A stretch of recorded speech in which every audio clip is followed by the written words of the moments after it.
Hey Brian, what's your favorite part of the movie Hackers 1995 starring that guy and Angelina Jolie? I think my favorite part was when the antagonist, the Plague, gives a 1 hour lecture to the main character about Ayn Rand. About Ayn Rand and objectivism? Yeah, that was a pretty good part of the movie where he talked Yeah, about it was really that shit. This is actually, I've got a clip here of my favorite scene from the movie that I'd like to play the audio for you. Oh, by all means, please.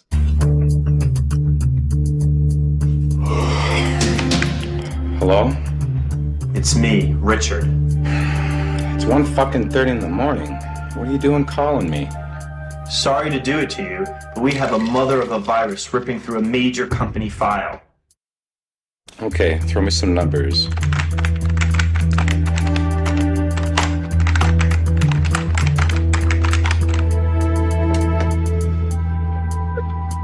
Okay, give me your password. My password? Out with it! Oral cum shot. Oral cum shot? Yeah, that fits. Wasn't that a great scene from the movie, Brian? I loved that scene in the movie Hackers 1995. Yeah, for more about the for more about the movie Rated. Hackers 1995, please stay tuned after these quick messages. This is all the power you ever had. Now it is mine. Pity there is not more time for us.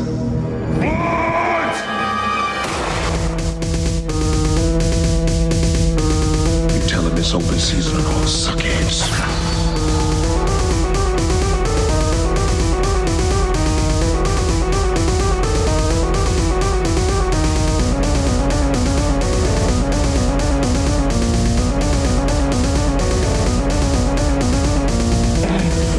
Just gonna have to teach you a lesson. No more clowning around. Fire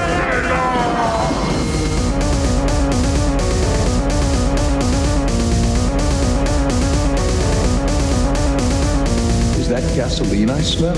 No, man. No! Welcome everybody. This is one of the more scuffed intros we've had.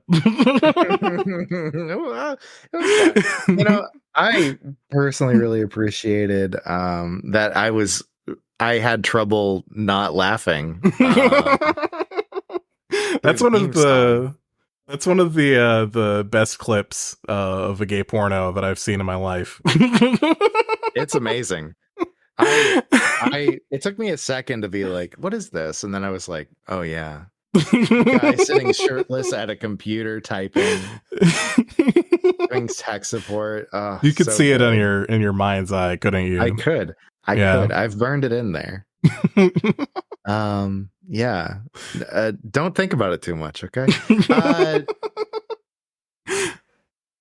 Yeah. Brian, what was your actual favorite scene from the movie Hackers? I think my actual favorite, it's kind of split between two. I don't know if they're actually just, one of them's a scene and one of them's not. The first one that I really like is when they're going into cyberdelia. Yeah. The gaming Which time? hacker club. The first time. Okay.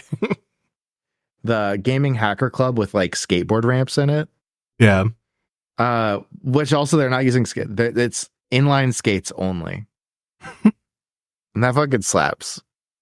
In fact, skateboarding's evil coded in this movie because the only person who rides a skateboard is the Plague, aka the antagonist of the movie. Which I that's very funny to me.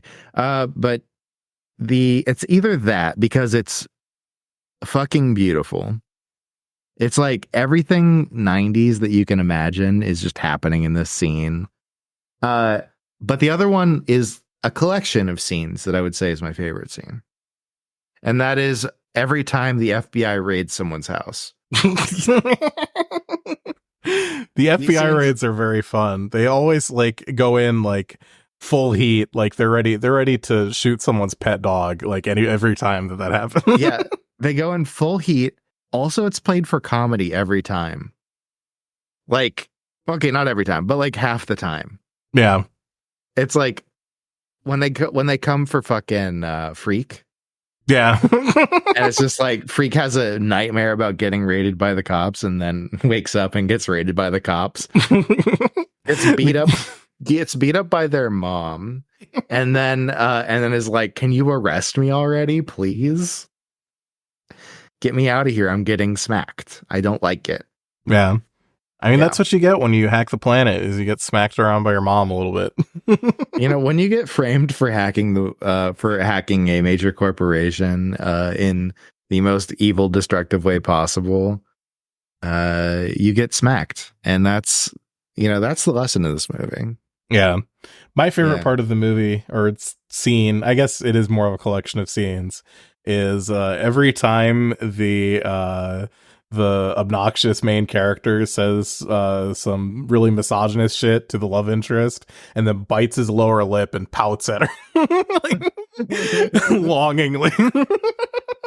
Yeah. Just waiting to be topped by Angelina Jolie. Wants to get topped so hard. He's like, aren't I bad? Aren't I so bad? Which is, yeah, it is pretty amazing. I thought when you were saying that you were going to say every time that the Twin Towers show up in this movie. That's also a very good. It's very good. This movie came out in 1995, by the way. So, it makes sense that the Twin Towers are still there. They would not be blown up for another 6 years. Yeah. It would be cool. You know, those like bot accounts on Twitter that are like 90s kid nostalgia or whatever, and they've got like a picture of like the Garfield phone and the Jazz Cup or whatever. They should have one that's like like not like played as in remember this tragedy or like this is what they took from us, but like wasn't this a cool hip thing that we had? Why don't we get this back? And it's the Twin Tower. These were totally radical back in the day. Everything it says I want to go back, and then it's just a picture of the Twin Towers in a movie. I want to go back. I want to go back. Yeah. That's so good. Well, anyways, everybody, the movie Hackers is really cool. What did you think of the movie? What did you think of the movie, Monk? Did you think it was really cool? I think that movie is fucking badass. Although I have to say, the fact that I live the movie and I had to see all these fucking civvy actors hamming it up makes me it's like it's stolen valor for the real IT bozos of the world. Although I'm pretty sure true. all of us love the movie. Yeah, so you work as the Plague, right? You are the Plague Pretty much. Yeah, that's beautiful. Yeah. Have you installed any worms recently to skim money off of every transaction at a company? It wasn't to skim any money. There wasn't actually any of that involved, but I did actually install a worm in your mother last night. Wow. I hope y'all had fun. No, it was actually really disappointing for her. Everyone had a bad time. Yeah. It was, yeah. Classic joke. Very 90s. I appreciate it. Yeah, I love how this movie starts too. It's just like, oh yeah, well, there's a raid on a house in Seattle in 1988, which Monk was sure to point out was potentially a Nazi dog whistle. Yeah, This because movie it's in is Seattle. In Seattle in 88. Oh, you mentioned 1988? I just think Seattle is a Nazi town. I'm sorry. Oh, okay, yeah, no, that's fair. It's in Washington. It's I'm sorry. I think you're thinking of Portland, but it's okay. So there's a Fed raid on a suburban house with and it's like, oh my god, and the opening credits are running. All the like suburban parents are just like, oh. And then they go and bust into a room and they point it at the camera, and then they go into a courtroom. They're like, "We gotcha. You're in trouble," and it's a child, and I love that. It's like young Sheldon. It's like when he got indicted. Did that? Yeah, he was at Mar-a-Lago. Oh my god. hiding documents at Mar-a-Lago. Young Yeah. Sheldon. Yeah. But anyways, I gotta say, I love that the opening is like, yeah, this fucking elite hacksaw child um made the stock market go down by 7% with his hacking. And then goes immediately into the beautiful song that I did not know until this watching of the movie is a very cool song called Orbital. What's it called again? The song Halcyon and on and on and on. Yeah. What if it was called Halcyon? Halcyon? Like it would like with the Anonymous. Yeah. Yeah. Did Anonymous It was like exist that. in 1990 whatever? Yeah, the thing to keep in mind about Hackers is that the movie is very much structured like this is like a movie where we need to have like enough bullshit happening to justify the runtime of the movie, you know? It's very much just like, okay, this happens and this happens and this happens and this happens. There's not really any like storytelling happening, but all while the time while things are happening, like the entire budget of the movie did not go to the writer's room, did not go to like the camera crew or any shit like that. Went exclusively into the soundtrack and costume department. And that fucking rules. That kicks ass. It's very good. I love this movie so much. It's such like a time capsule of like 90s bad clothing. What do you mean bad? Well, I mean, it's some of it's pretty bad. Like Angelina Jolie's in a surf shirt, the same material you'd wear in like a wetsuit. Yeah. Right. And it says Quicksilver on it because that's like one of those, that's a brand of that does that. Right. But that was also like, oh, you youngsters out there. That was a skateboarding brand, right? So she was wearing like a skateboarding shirt, but it was a surfing shirt. Like it felt like people who were putting together some of the costumes were like a little distant from what they were doing sometimes, and some weird things end up happening because of it. Yeah. I don't know. Putting inline skates as being like the cool mode of transportation for hackers is like very, it doesn't feel right, you know? You're right that there's like a duality of this being like a movie that seems like it's really, I think at the heart of the movie, it's really authentically trying to display what it, if not like what is actually going on in like these like 90s counterculture movements, than what it feels like to be a part of them, you know? Mm-hmm, yeah. And it captures that beautifully. Yeah, and I do think there's a tension between that and it being like a Hollywood movie, right? Because like the cast of the movie is like it's like very diverse. It's like this is like a woke movie, right? But yeah, at the same time, it's got like the 90s comedy thing of like, oh, all these high school girls are peeping on this girl while she's getting it on with her boyfriend, and it's like played for laughs, you know? And that's like, yeah.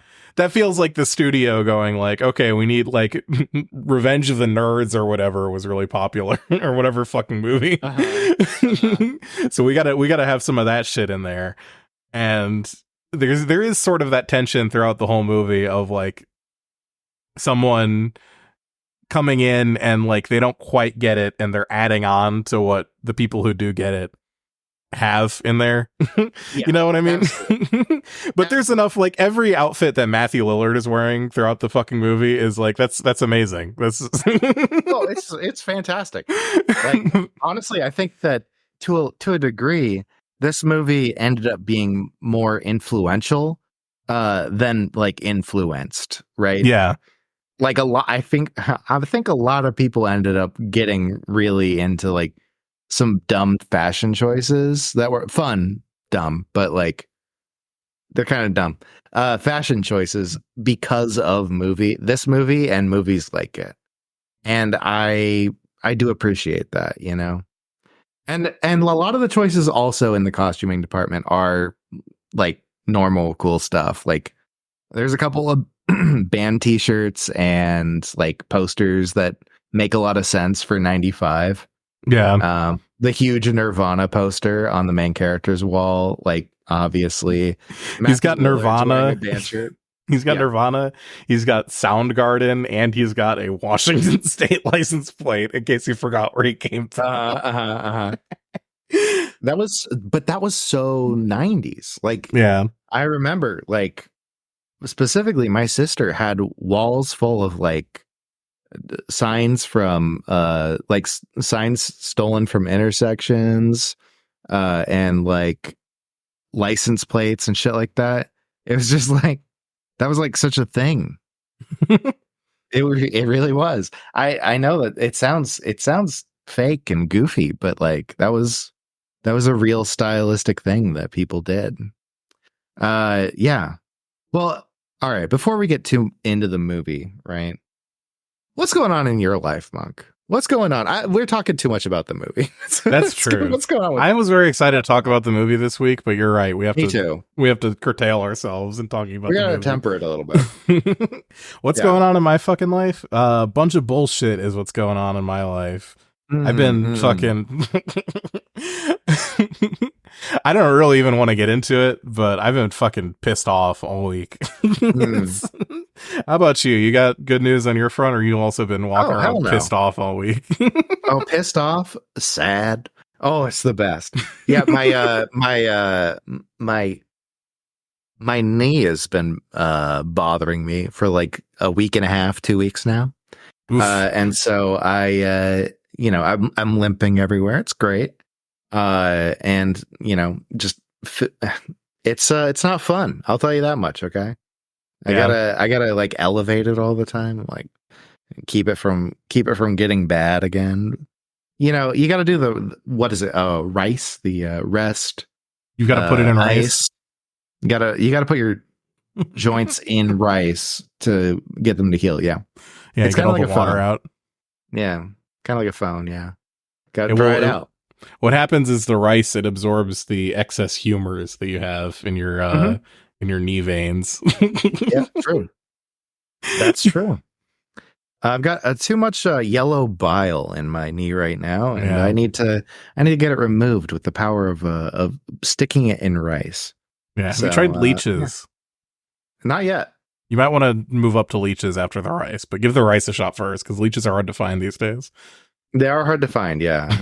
Well, there's a swamp nearby. I might be able to. That's true. I might be able to harvest my own. Yeah, natural Yeah. leeches. You ever see those videos of people that have a pet leech? Ugh. Ugh. I love that shit so much. Ugh. It's like it's filthy, but I'm like But you're filthy too. I'm filthy, and also I'm just like it's kind of queen shit, like literally medieval queen shit, right? Like I got my leech, but I don't know. I think a leech with like a bow on it is pretty cute. I don't know if I can get behind that. Well, that's to any degree. that seems like your problem. Okay, just say Yeah. Yeah, That's I think a leech is like the worst possible pet you could ever have aside Mhm. from a dog that barks. I think I would rather have a leech than You don't like a barking dog? I don't like a barking dog.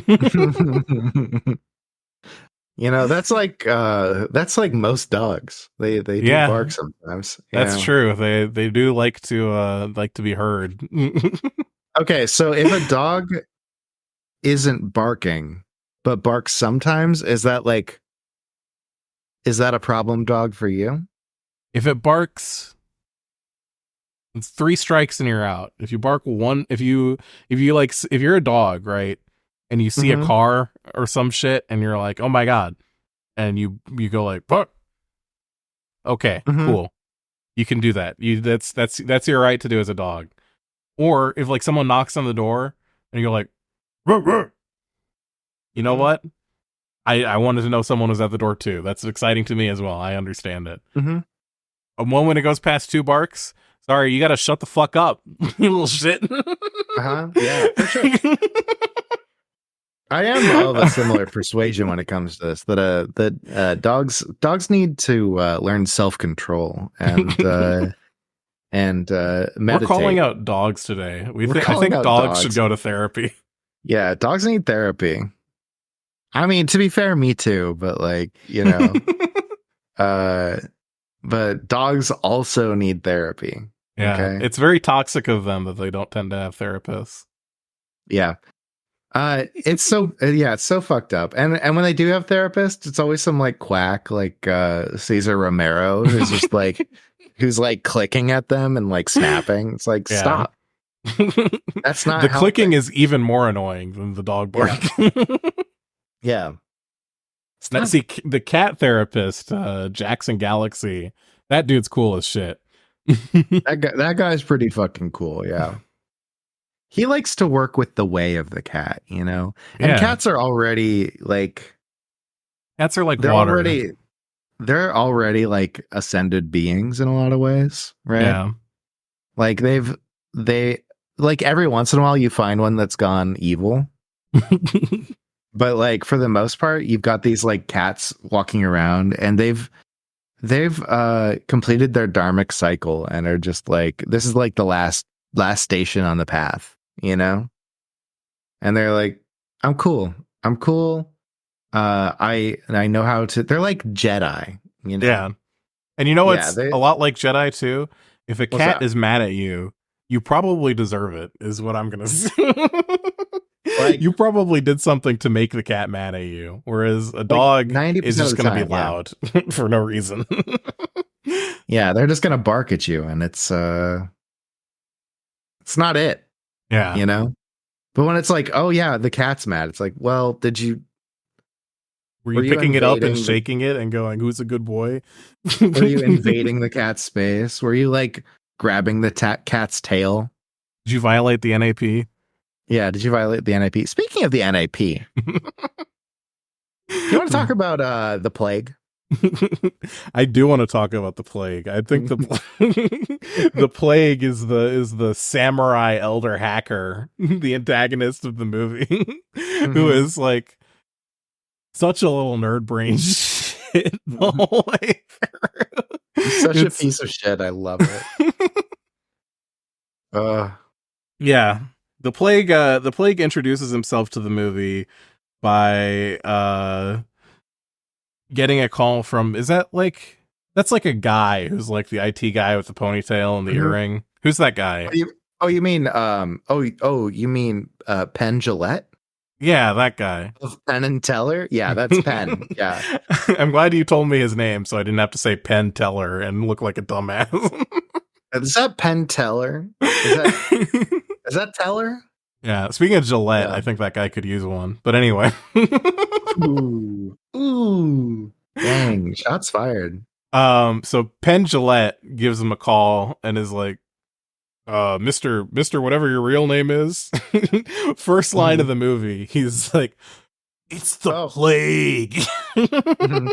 Yeah. Oh, yeah, he's like, Mr. Eugene. He's like, don't call me that. My name is the plague. It's like, fuck, dog. Mr. the Plague. Mr. the Plague? Yeah. Mr. Plague? So silly. Also, just when he goes to work, he comes sliding in, riding a skateboard, into the server room, wearing a fur coat over a vest. Not like a dork vest either, not like a fishing vest, right? Like a fancy suit vest. And there's even the plague's love interest is even like, oh, it looks like you got dressed in the dark again, or later in the movie, because all of his outfits are like baffling. He never looks put together. He looks like he's just thrown some shit on that he's like, this is kind of cool. It's very like dumb boho, right? And I love that. I love that for this movie. He's like trying to stay connected with the like culture that he's from, the hacker culture, but also like work into the corporate fold where he's doing crimes. Yeah. Yeah. He's got the corpo rat fuck fit, but he still has Yeah. enough of that edge on him, so you can tell that like this dude's got something else going on. It's great. It's like, and for a movie that like really doesn't put any effort into like building the characters at all, the fact that you can like look at how a guy's dressed and go like, this guy looks like he's like a fucking nerd ass, and then the character is like, I'm a fucking nerd ass. It's like, yeah, okay, cool. That's works great. Let's see. What else about Plague? Plague throughout the movie is just like constantly trying to pull levers and stuff. There's a few times he ends up the reason I brought it up in the intro, right?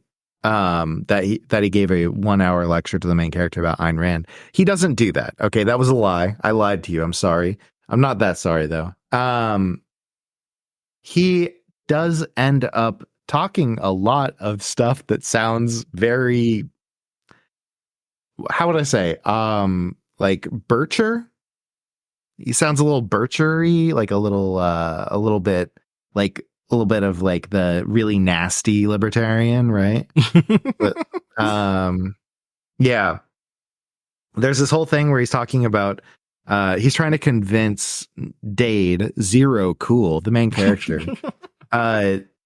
to like rat on his friends. And he's like, see, as hackers, we're our own countries and we have our own temporary alliances and allegiances. But, you know, we have to be adaptable with it. As a hacker, you can't pull me over for drunk driving because I'm not driving a vehicle, I am traveling. And I'm a sovereign citizen, and you cannot try me in this court because there's a gold fringe around the flag. And I'm not a member of the Navy. Yeah. I love it. It's just like, oh yeah, so he's gonna do some Sovset shit like 20 years before I knew anything about any of this, and that's very funny to me. Haven't the Sovsets been around for like 60 years or some shit? Like, weren't there like Sovsets in like the 1960s? At least, yeah. I know that there's somebody did like a deep dive on the history, and I cannot remember, but there was somebody who like basically came up with the rule book for how to be a Sovset, and it's been going for fucking ever. Those people are nuts. Yeah. Then also the Plague also God, what is it? He does another thing that I thought was really funny. Oh yeah, he talks about the New World Order. And I was just like, that's amazing.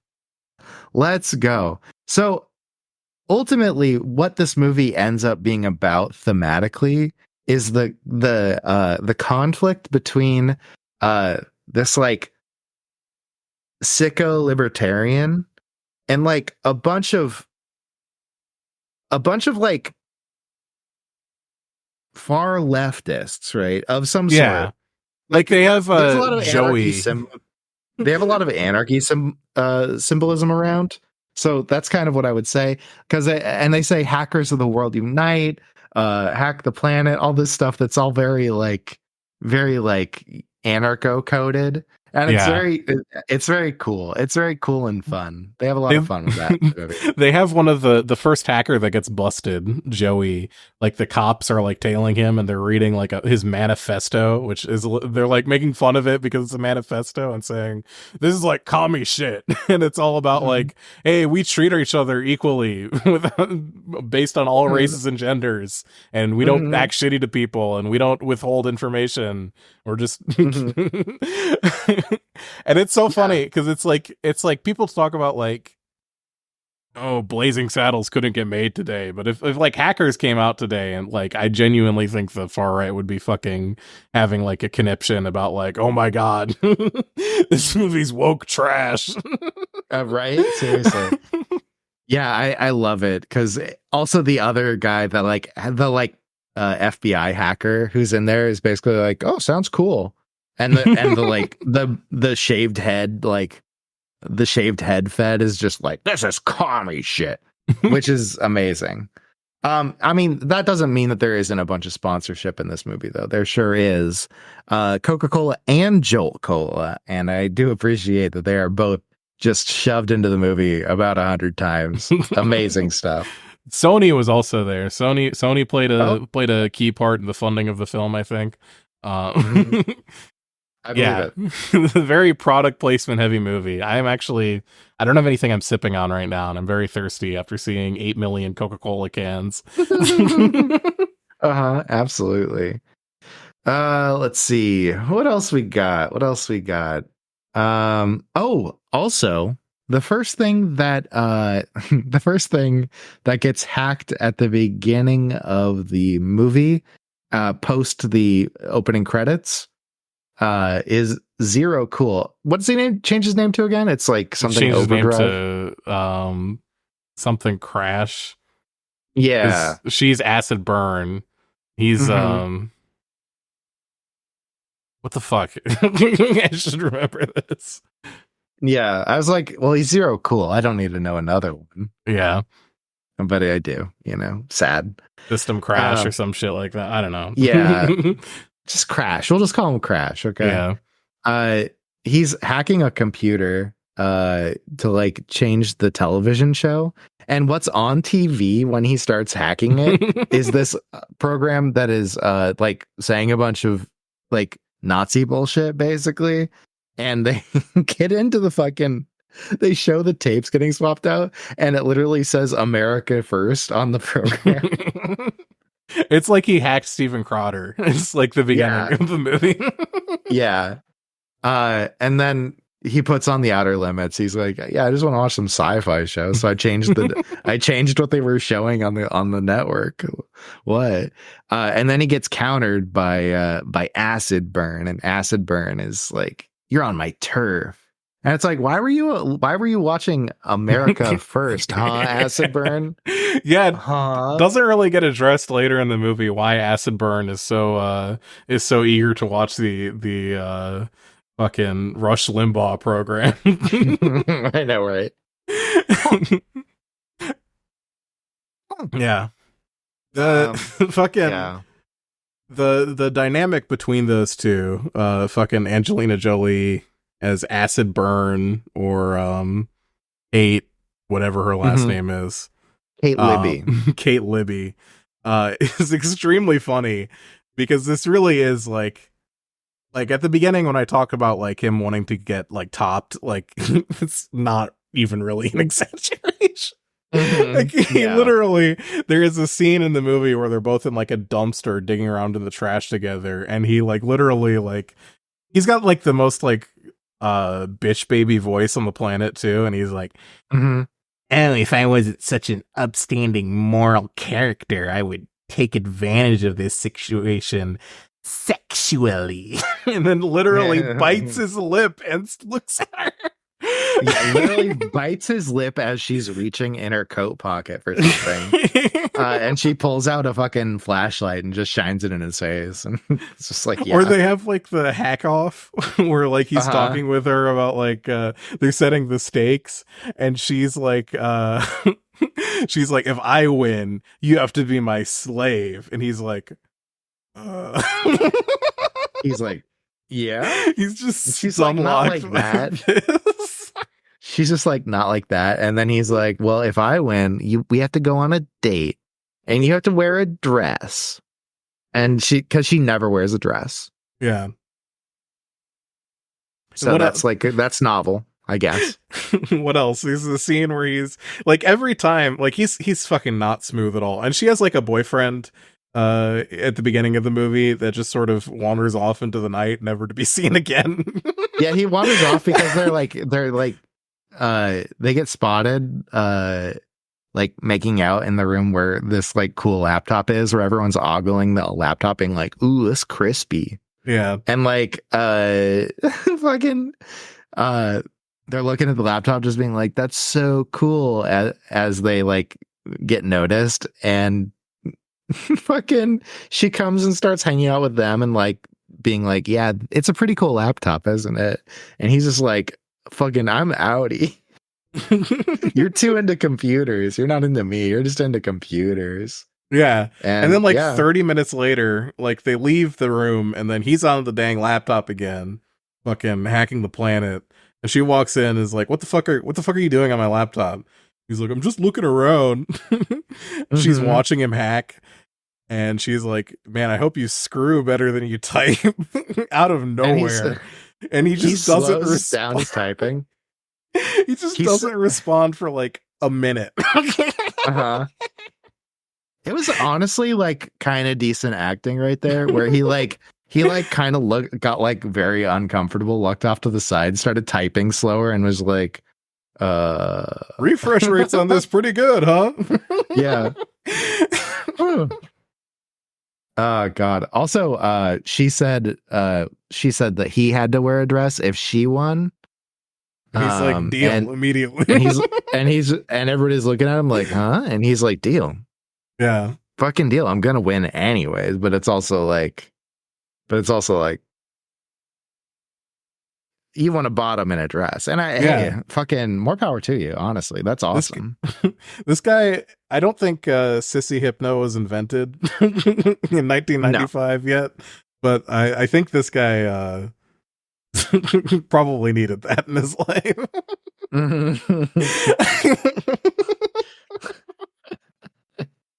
There's also the scene where they're at school and she opens her locker and is like, I picked out a dress for you, and it's like a fucking like latex bikini. Uh-huh. And it's just like, huh. And he doesn't say What's shit going on about it. here? And then they both have dreams about each other, about fucking each other. His dream is interrupted by being raided by the FBI, which very good. I loved that because it's like, they did the same thing again. It was like, oh yeah, you're having a dream, and Kate shows up and is like trying to fuck you, and then the FBI shows up and arrests you and is like, oh no, and he wakes up, and then if I remember correctly, he also gets raided by the FBI like immediately. And I'm just like, this so goofy. So goofy they keep doing that. Oh God. All right, He's what's another thing that you really like about the movie? I mean, we've touched on it a little bit, but this, like, we talked a lot about the costumes, but the soundtrack is the other piece that really completes like the whole overall aesthetic of what's going on. They have like every type of like 90s fucking beat boop bullshit that you can imagine. I'm not I'm not a boomer, so I don't know what the difference between like house and acid is. You just call it all electronica. It's all electronica. See, Everyone I also will just don't be want to say alright that with shit that. either. Oh, okay, well, yeah, you don't want to say the nerd words. I Fucking don't want to say the nerd words. the plague IRL. Jesus. They have like all these tracks. I think they are Sony tracks based on the sponsorship. I think they had to deal with the label for like all the music, but it was it all like it just goes hard, like the whole soundtrack from beginning to end, and it's like it really does add to like the authenticity of it, or at least the feel. Like the movie is obviously like when all of the hacking scenes are like they're flying through like a 3D representation of cyberspace where there's like a big giant PCB board and a bunch of towers and there's like math everywhere. So like it's not like authentic to what hacking is like because they don't want to actually make you watch a guy using the computer. But yeah, they do a little bit sometimes, but not a lot. Like, for the most part, they're just like, look, cool graphics. And it's like, okay, yeah. But like they really just I think the goal, as I said before, was like we want to capture what it feels like to be like an 18-year-old who like knows a couple of like back doors into like or like knows how to like freak a phone, right? And you feel like you can conquer the entire world. Yeah. Yeah, and also yeah, love the representation of all the old hacking techniques that are like mostly out of vogue now, right? Nobody's phone freaking anymore, right? No, you can't do it, unfortunately. Yeah. But that was like a thing. I remember reading about it in Redacted.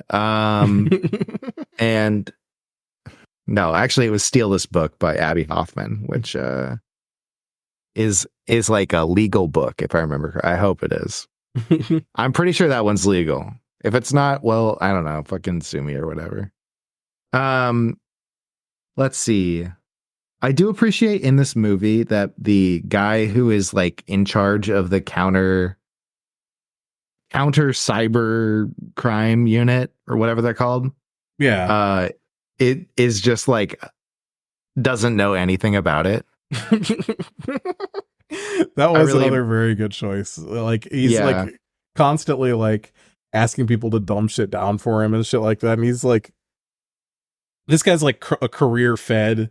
He like says that like he was protecting the president at one point in his career, and now he's like chasing around a bunch of kids who are like making beeps into the phone, you know? Yeah, he's got his like canned line of like, well, this is what I do. And then he says it and then immediately turns to someone else pretty much every time and is just like, okay, well, can you dumb that down for me so you can so I can like translate that for the media I'm going to have to talk to later. And it's just like, damn, that's so funny. Bureaucracies are dumb. That's so true. Yeah. Let's see. Other characters I really enjoyed, of course, Lord Nikon, Tintin in The Crow, but Lord Nikon in this movie. Lord Nikon is the superior role for him too, by far. Absolutely. I mean, Tintin's such a bit part and like also is like a bad person. Yeah. Where Lord Nikon is just like, I have an eidetic memory and am like really cool. Just like a cool dude who is a hacker. And it's like, okay. And just like really fills out the world. Not like a super important character in the main story. Like plays a couple of important parts and is around most of the time. But that's like most of the characters. Like nobody's saying that what's his nuts. Matthew Lillard's character, Emmanuel or serial killer, is like a super important character to the story. There's a few times, of course, but like for the most part, he's kind of like a second string, a B cast, right? And then like these supporting actors, and they're great. They're amazing. The supporting actors really make this fucking movie. That's not to like downplay them at all. Well, it's just because the main plot is like, it's such a generic heist movie that like, it's really about like seeing all these like kids like fucking do bants with each other more than like actually caring about like the sequence of events that's happening. Cause it's like, oh yeah, the like FBI is out to get them and they're doing the cool hacking scene and it's like a heist and they're having like a competition and they're in high school and doing high school shit. And it's like really just a bunch of shit that like, it's not like, even at the moments where it's high stakes, it never really feels like it's high stakes, but it's just fun to watch these people like fucking play off of each other. And like, I do think like I think this movie has like an unfair reputation for being like a cheesy cornball type of movie. But I really think that like they do the cheesy cornball shit extremely well to the point where like, I can't imagine this movie being any good if they took itself seriously. And this is coming from someone who like really does genuinely prefer, because they are taking themselves seriously in the sense that like they're taking seriously the idea that they're kids who don't know how to take anything seriously, right? Yeah, it feels real. That's the thing, is like the like style of characters feel real to the setting. Yeah. It's like watching Goonies. Like nobody's looking at, what if the Goonies kids were like, oh yeah, well we're like super serious all the time. It's like that'd be stupid. What if the Goonies kids did Columbine? Yeah, like kinda, right? Like I know you're joking, but yeah, like what if it was about being like super serious? Like, oh yeah, this is about like some really serious issues, and it's like, no. We've got Truffle Shuffle. We've got Baby Ruth. Okay. We got the smart kid, who's Asian. Maybe that's a little fucked up, but like, you know, that was a lot of movies, but this movie does that a little bit too, honestly. Yeah. It's less of like the smart stereotype. But it's the, what's it called? They have this like right at the beginning. they have the classic Asian supremacy fear that was like very common. I can't remember exactly what it was. I just noted that it was so he's in here. like doing like his social engineering attack on the TV station, and he's like calling up the Mhm. security guard and is like, yeah, if my Japanese bosses don't get this report from me by the morning, they're gonna make me commit Harry Carey. Yeah, that's right. That's right. Where he's pretending to be some chuddy dude. I mean, Yeah. and you could say that like that is like an act that he's doing, that he's like playing a chuddy dude, but also it was so common Right. that, it's a thing. And it is also kind of subverted for like the rest of the movie, I think. There's nothing else in it about it that's like that. And everybody else is basically on the same playing field, no matter what their race is. Yeah, it is. It is. Like- I think like pretty telling that not really telling, but like the movie does do a good job of like actually like not making it about a bunch of like white dudes who are the good guys, you know? Yeah. Like they really it real like I keep going back to this woke point, but like they're all like woke and they're all like all of the shit about like the guy wearing a dress and being like, okay, maybe I'm into that. It's like, Yeah. it's like very much playing on a lot of shit that's like, okay, these are like a bunch of like loser outcasts, and that's like a group of people that if you're a loser outcast and you have friends, your friends are probably going to be like a big mixed bag of people, you know? Mhm. Yeah, I really liked just one of the first characters that was kind of on the B cast of supporting actors, being Freak. Mhm. Because Freak is like so gender bendy right at the beginning. Like and also I don't know. I felt like there was a moment where it was like, oh, this character is supposed to be like gender nonconforming, because Freak is standing there and Joey comes running up and like, dude. And Freak's just like, don't call me dude.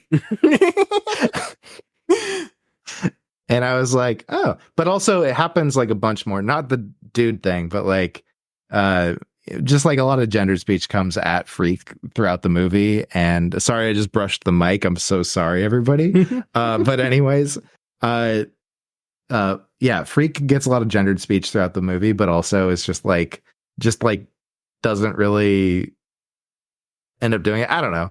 But maybe They never make it. Maybe They that's never just make me. anything explicit. I don't know. I think also like I think part of it is that the movie was made in 1995, and if you acknowledge the existence of non-binary people, fucking Bill Clinton would personally send the the like feds after you. Now that's true. Yeah. Yeah, Freak very, very GNC. And I love that. Also, Matthew Lillard's character, very gender bendy. I mean, honestly, fucking acid burn as well. Kate Libby, Pretty much. a little bit gender bendy. The main character, no. The libertarian, no. Well, And, main character, no, but in like a maybe kind of no, you know, like I don't know, like kind of in an eggy sense, you know, like a little eggy, a little bit of, maybe a little bit of an omelet, you know, but like Joey, no. Not really. Joey's only trait is that braces and smokes 2 cigarettes at the same time. Yeah, Which I do appreciate. Also, very, very funny characterization. Yeah, I kind of got also, the impression. Razor and I don't. Blade are gay. They're gay, right? Right. Yeah, you're right about that. I kind of got the impression too Yeah. that like, not kind of switching gears a little bit, but that like I don't know if this is ever made explicit. It might just be wrong. I might just have like completely tuned something out in the movie. But it's like fucking, is Matthew Lillard's character supposed to be like the homeless kid in the movie? Yeah, yes. Because he's like or at always least where like he, or like crashing at bad other home people's kid. places and shit like that, you know? Yeah. Yeah, he's either supposed to be like from a bad home or homeless, and it's just like you don't know. Yeah. They never really address it. They're never like, oh yeah, well, It's like it's they not don't have really the, they about don't that. have. It's about like, oh, he's like doing this cool shit just like everyone else. Mhm. Like it doesn't really matter. Yeah, it's not like a defining characteristic for him, and it just kind of is like one little part of his character, which is like such a weirdly deep character for being like a side character. I Yeah. don't know. For being It's like the great. guy who shows up sometimes to like wear a sleeveless Dead Kennedy shirt and tweak his nipples. Yeah. It's like Freak is almost certainly supposed to be Puerto Rican in the movie. I think Just because Venezuelan. Because he's on the phone with Venezuelan. Venezuela Oh, at the beginning interesting. of the movie. Okay. Right? I just assume, and this is me, my bad. I just assume because New York and Fair enough. Latino in New York. Make Talia listen to this episode. I know, right? She's gonna be like, "Oh, fucking racist." Like, Oh well. We'll move on. Oopsies. But yeah, fucking yeah, it's there's like all these characters have some like parts of their life that are like there, but they're not necessarily like defining. Like Kate Libby's a character, Acid Burn, is like she's like I want to say like she's a feminist, but like because her mom's one. Yeah. Kind And of. it's like, huh. Yeah. And so they have this weird, like, I don't know. It sounds very second wavy. She quotes her mom in English class. And it's like, so it's like, what? But that ends up being part of her character in a way, but it's also not like central to her character. I don't know. It's very interesting that like this movie does this, but doesn't make any of them be like a stereotype of one of these things. And I appreciate that a lot. I think it's cool. Like Yeah. you would fucking Razor and Blade, they're very obviously gay. Like, Yeah, sorry, I kind of like- sidetracked from you trying to talk about that earlier. They have the Oh, gay you're fine. power couple hosting the Hacker News segment on television. they just like jack the airwaves and they're like Hacker News, and it's like that's fucking tight. And yeah, they're like one of them's always wearing like full makeup, like powdered face makeup. I don't know if he's supposed to be going for like geisha or like noble or what, but like it's very stark. It looks cool. I love it, but it's also just very stark. It's very obviously like broadcasting gay. And that's beautiful. And then the other one's just like lightly made up, and it's like, okay, so you got two guys with makeup living together.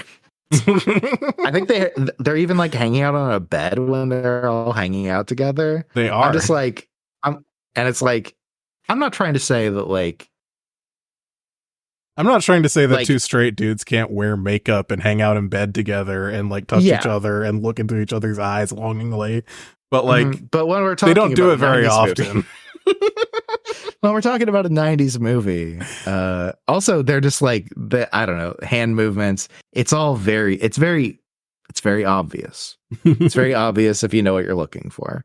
And also, and this is huge in this movie from the 90s, they're like the gay characters aren't evil.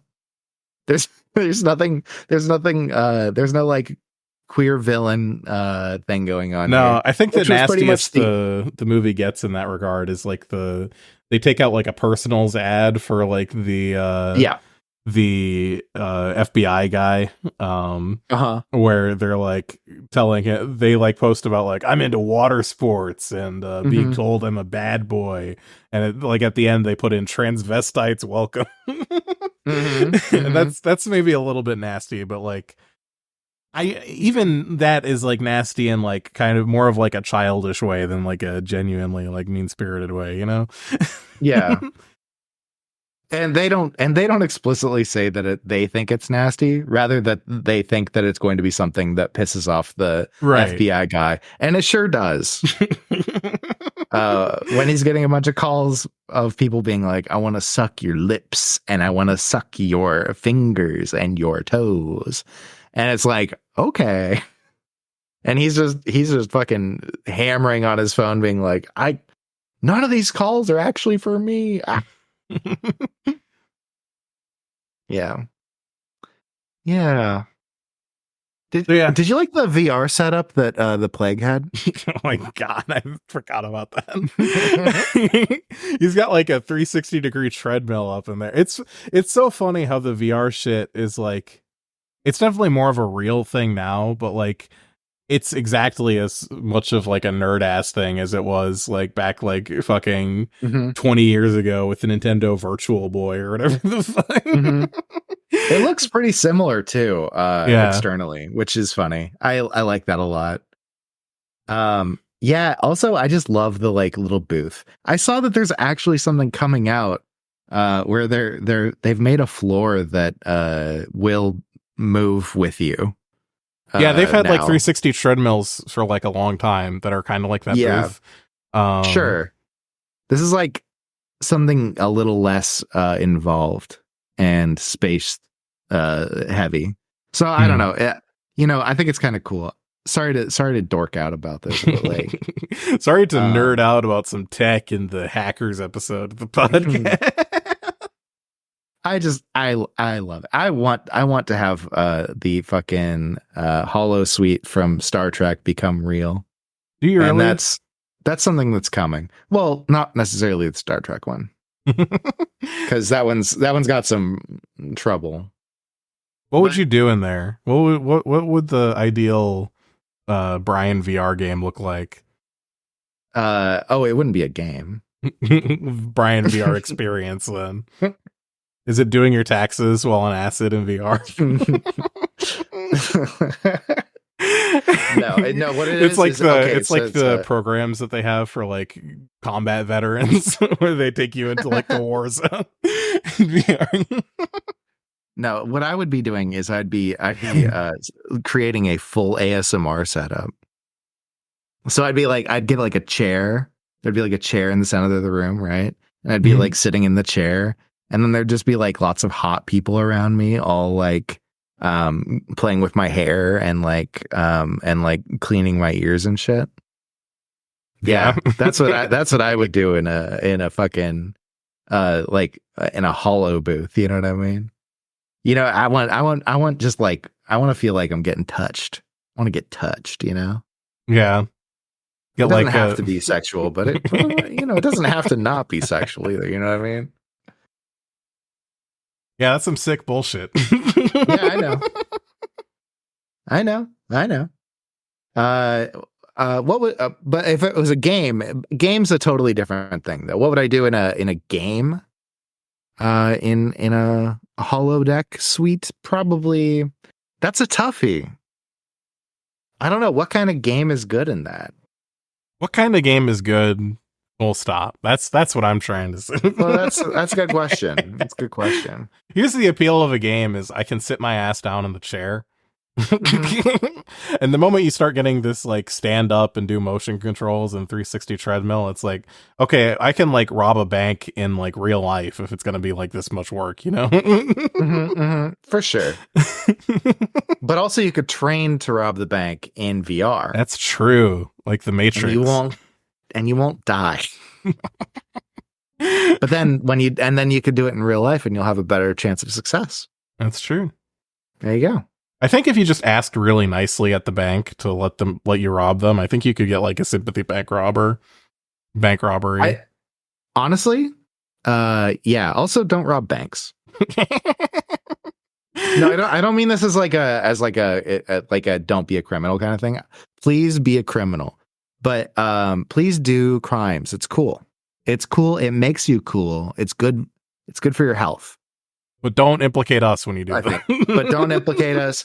But do crimes. But what I'm saying is that but if you're trying to hit like good money, banks don't carry that much. Just saying. Yeah. Just saying. They don't actually have that much money. Do credit card fraud. It's a victimless crime. Do credit card fraud or go fucking go to a grocery store, because grocery stores, they got a lot of money. They have a lot of money moving through there, that kind of what stuff. the grocery store also has? What's that? Grocery store's got that pharmacy in it, and that's money. That's now we're talking. That's future money. Yeah. Yeah. And you could pick up all of my meds and drop them off at my house. It'd be great. You can pick up my melatonin and my vitamin D gummies. Yeah. Hey, anybody? Are you going to be robbing the grocery store later? Because I got an order. I'm going to need some stuff. But I'm just saying, don't actually do any crimes that's illegal. Okay, wink, wink. Okay.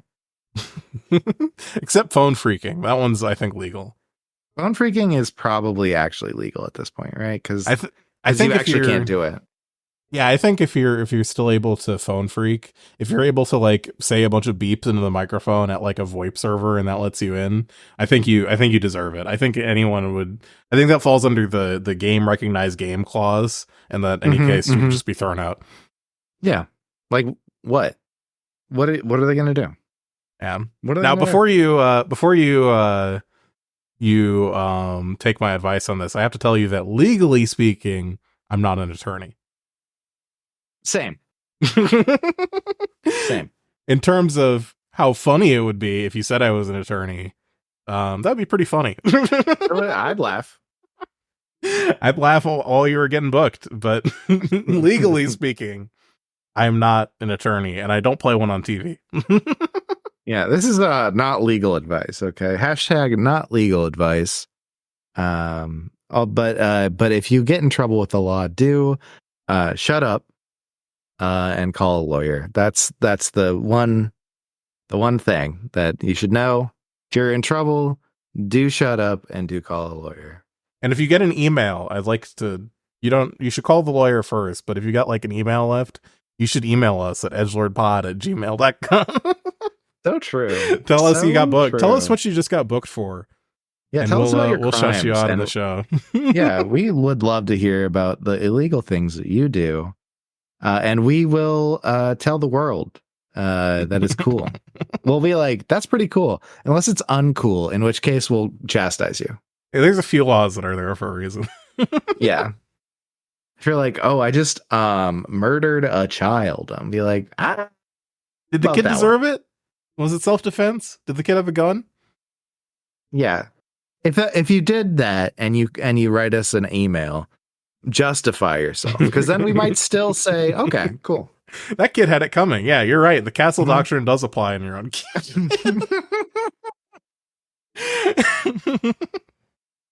Brian, is there anything left about the movie that you want to talk about? Yeah, I do. There is.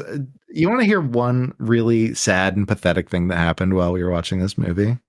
What sad and pathetic thing happened this time? This time. So we were watching, and the everybody was saying like hack the planet and like throwing fists up and stuff like that. And all the like world's hackers came together, and I was on the verge of tears for a second there. Because I'm normal and healthy. What's the dumbest thing you've ever cried at in media? Oh, babe. I think I have a dumber one than you. Just FYI. I gotta think about this for a second. Probably something in like The Lord of the Rings. Yeah, did you cry when the hobbits got divorced or whatever? They're just separated, okay? The dumbest thing. Do you want me to go for inspiration, or do you have you go. Okay. You go first. Yeah, you go first. The dumbest piece of media I've ever cried at was the ending of Halo Reach.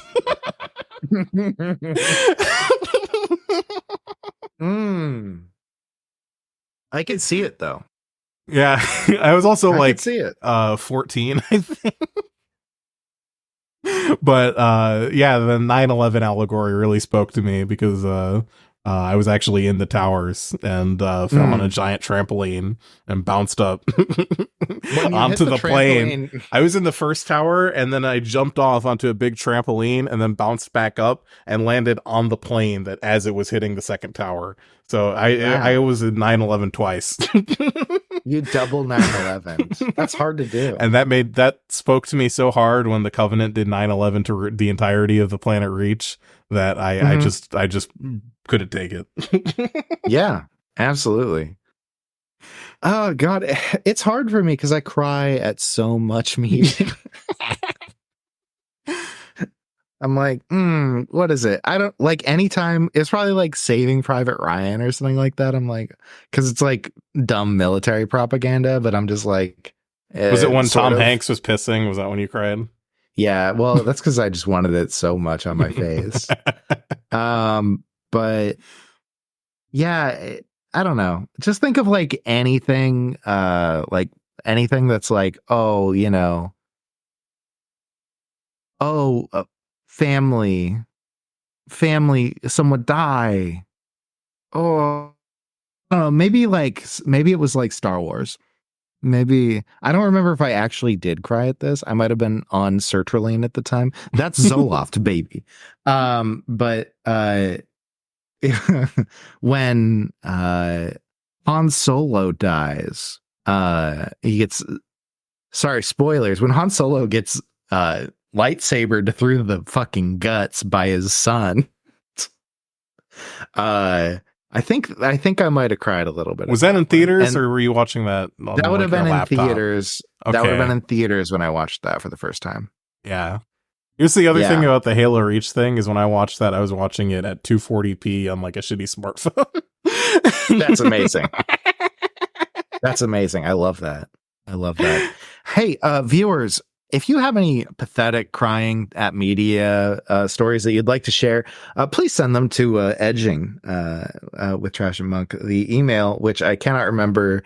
Edgelordpod at gmail.com. EDGELORDPOD at gmail.com. Gmail. Gmail. Yeah. Gmail. Gmail. Gmail. Gmail. Gmail.com. Yeah. I'm trying to think if there's anything else. I don't think so. I think I'm good. Are you good? I think I'm pretty good. I think the one last thing that I noticed in the movie, was it normal in 1995 for there to be condom machines in the restrooms of a high school? In high school, probably not, but maybe in New York.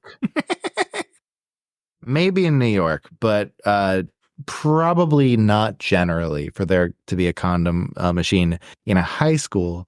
But in like a bar, yes, absolutely. Well, yeah. I mean, you can probably still find those in bars. It's not like you have an app for a condom.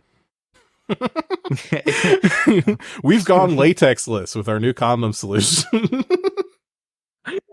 What if it's just an app called Cummer? You get the app and you get like a little Bluetooth implant and you have to press a button at the exact right time and it will like divert your cum like straight up. It just back flushes it so you can retain better. No, here's my idea. I was thinking of something a little different, right? Cummer is an app specifically designed so you can go and ask if anyone has a condom around you, or with on the DL, or if they don't, to order your manservant to go fetch you one. Some privately employed manservant or woman servant, you know, whatever's clever, to go and acquire one from the closest 7-Eleven. Yeah. Yeah. You can DoorDash a condom. I believe it, but this is specific and discreet. Ooh. So the discreet option is the one where you have an app on your phone called Cummer that you just have to look at every time you look at your installed app. Yeah, because you're a fucking sicko. Yeah. Yeah. No, yeah, that's the next $1 million idea right there. That's Do you true. think I could sell that to Shark Tank? Do you think they'd be like, "Oh yeah, sure. Here's Um, $100,000," and I'd be like, "Cool. I'm going to move to the Bahamas now." I think that's what you should do if you get on Shark Tank. I don't think that's the Shark Tank idea. Actually, here's the Shark. Do you want to go? Do you want to go in together on the Shark Tank idea I've had since I was like 13 years old? Fuck it. It can't be any worse than Comer. So, like, people need like a place for people to like babysit their like babies and young kids, right? People got to work. Mhm. They got shit to do. They don't want this fucking little meat goblin hanging around all the time. So you want to be This able to little leave it shit to machine. someone. You want to be able to leave it to someone Mhm. who's gonna like take care of it and make sure it doesn't like go playing in the freeway or whatever. I mean, or not, I'm just saying. So you want to be able to drop this place off at a place, but you don't want to pay an arm and a leg, right? Well, Mm-hmm. what if your childcare facility could actually make you money by contracting your baby out to local talent agencies who need stock baby for their commercials for Pampers or some shit? And they swing by, and it's like a safe facility. Everyone there is like trained and vetted. The studio's on site, and you just drop your kid off. You come back whenever, and your kid might be in an advertisement or something, but they might not. But you got $50 either way. Your kid might be in an advertisement. Not that you'd know, because children all look the same. Exactly. They ought to just use dolls for that shit. Seriously. Yeah. fucking what's the point? Oh, you got a real life baby? What it looks like a lump of clay. It looks like a big mass. It's just kind of a mass of flesh. Yeah. There's probably some bone, pre-bones. It's cartilage. They don't even have bones. The fuck are those? Yeah. Sharks? What are they? Sharks? Exactly. What are they, sharks? No, I'm asking with my my co-owner Brian Trash for $10 billion for 5%. Yeah. And Mark for Cuban 5%. immediately takes it because that's what the idea is worth. Yeah. It absolutely is. Mark Cuban. Man. And then I'm going to cheat you out of, because it's actually my idea the whole time. So you're not actually going to be part of the contract. So. But Mark Cuban, I will Mark Cuban, I will S that D. Give me some money, please. On that note, God. you can find me at cursed_monk on the world's leading neo-Nazi hate site, x.com. And you can find me at trashcan1312 on x.com. The leading neo-Nazi hates. Just like Shark Tank, stealing my bit. Also, you can find me on Blue Sky, which is a better website for me because people will actually see and like my posts.